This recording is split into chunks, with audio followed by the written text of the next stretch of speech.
আসসালামু আলাইকুম রহমতুল্লাহ। আজকে পোলো শার্ট সুইং হচ্ছে, আপনাদের দেখায় আমাদের সেলাই কোয়ালিটি এবং কাপড় কোয়ালিটি আপনাদের দেখা হচ্ছে।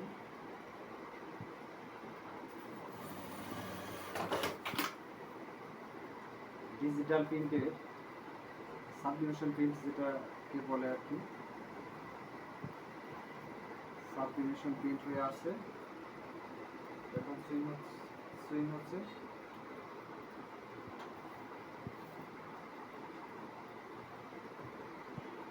তো টি শার্ট পোলো শার্টের জন্য সরাসরি চলে আসবেন আমার ফ্যাক্টরিতে, ঢাকা মোহাম্মদপুর আদাবর কাঁচা বাজার মোহাম্মদিয়া জামা মসজিদের পূর্ব পাশে।